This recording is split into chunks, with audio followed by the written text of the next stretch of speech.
ɗan sauri da ɗan gama.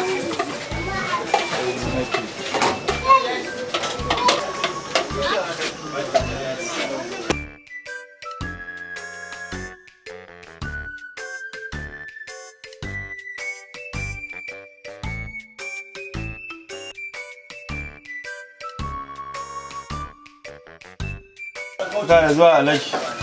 Ban za a soya ma? Kudin za a soya ma? To yayi.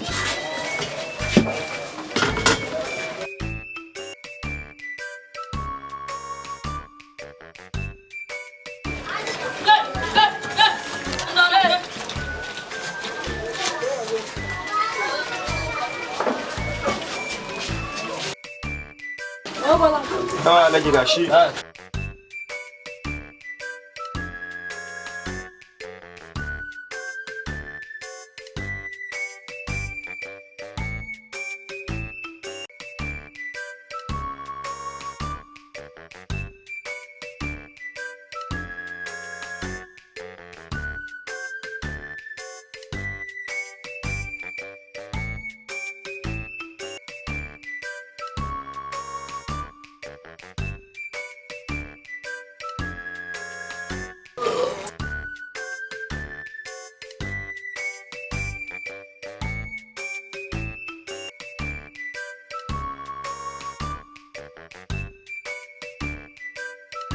Yalla bai. Ka bani kudin ba. Kudin fa. Ya za a ma. No. Ba kudin. Ya za a ma kana wani to kudin za ka bayar. Malam ya zai da mutuncinka. Iya kudi sake shi. Abin a hankali kai ya kan ka ci mai abinci ba ka da kuɗi. Tun da nake ta jan hayaniya ina can waje muke faruwa ne haka. Ban san shi ba aka soya masa kuma bai bayar kuɗi. Tebur wannan ai dagwai ne mahaukaci baka san shi ba. Wuraren masu shayi yake bi ana ci ana rage ne. Dagwai ne wannan. Ga ayin dagwai aka soya mai haƙƙa ya. Bara in tabbatar ma da yau mahaukaci ne. Dagwai zan ci uwanka. Zan ci uwanka rage. Da ce zan ci uwanka dagwai. Ka tabbatar da mahaukaci ne ko? To wannan mahaukaci ne gurin masu shayi yake bi.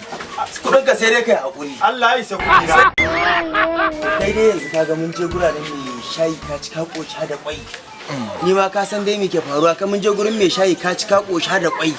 Ni ma yanzu abin da za a yi mu je mu samu wani mai abincin da zan cin koshi. A me ba fita yanzu mu je sabon titi ko mu samu ka titi mai dan wake ko mu samu wasu mai musu mu ma. Akwai masu abinci mai kyau a sabon titi ka ci ka koci da kwai ni kuma je akwai mai abinci a sabon titi. Ƙara sabon titi.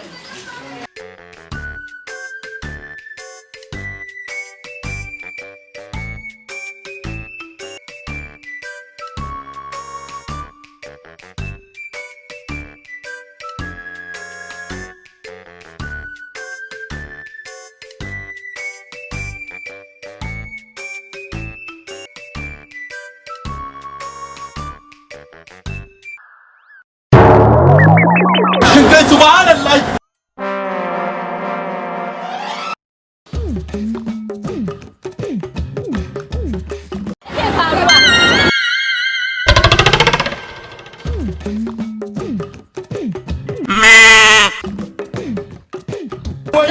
Abincin da ya ci ne naki. Don Allah ku rufa min asiri, don Allah dan Annabi ku rufa min asiri.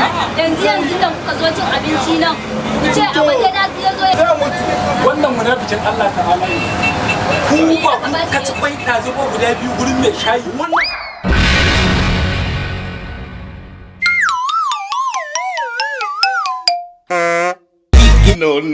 No. Bari a ce kawai wallahi